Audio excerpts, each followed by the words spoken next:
গুলির শব্দে কেঁপে ওঠে দক্ষিণ গাজা সিটির আল জাইতুন মহল্লার আকাশ। বন্দর মসজিদের পাশেই, যেখানে দীর্ঘদিন ধরে ইসরায়েলি ট্যাঙ্ক ও সামরিক যান মোতায়েন ছিল, হঠাৎ করেই সেখান থেকে বেরিয়ে আসা এক ইসরায়েলি সেনার দিকে তাক করেই গুলি চালায় আল কাসাম ব্রিগেডের এক যোদ্ধা। মুহূর্তেই থেমে যায় তার ওই ইসরায়েলি সেনার চলাচল।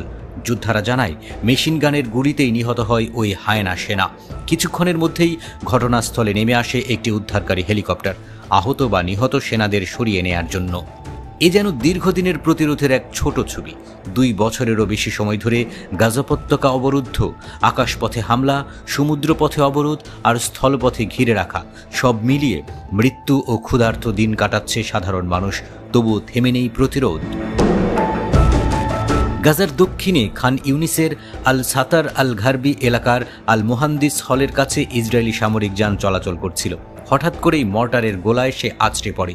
একের পর এক 60 মিলিমিটার মর্টারের শব্দে কেঁপে ওঠে চারদিক। তাই স্বীকার করে আল কুদস ব্রিগেড। তাদের দাবি, ওই হামলায় ইসরায়েলি সামরিক যন্ত্রপাতি ক্ষতিগ্রস্ত হয়েছে। এদিকে খান ইউনিসের উত্তর দিকের আল ভিল্লাত স্ট্রিটেও ঘটল আরেক নাটকীয় দৃশ্য। আল আকসা শহীদ ব্রিগেড ও আল নাসের সালাউদ্দিন ব্রিগেড, দুটি ভিন্ন সংগঠন, কিন্তু একই কণ্ঠে প্রতিরোধের ডাক। তারা একযোগে 60 মিলিমিটার মর্টার নিক্ষেপ করে ইসরায়েলি সেনাদের একটি সমাবেশ ও সামরিক যানবাহনের ওপর। লক্ষ্যভেদ করে সেই গোলাগুলি। এই হামলাকে প্রতিরোধের ভ্রাতৃত্বের প্রতীক বলেই আখ্যা দিচ্ছেন স্থানীয়রা। শুধু স্থলযুদ্ধ নয়, আকাশ থেকেও নেমে আসে আঘাত। গাজার দক্ষিণে আল জাইতুন মহল্লার আকাশে চক্কর দিচ্ছিল একটি ইসরায়েলি ড্রোন।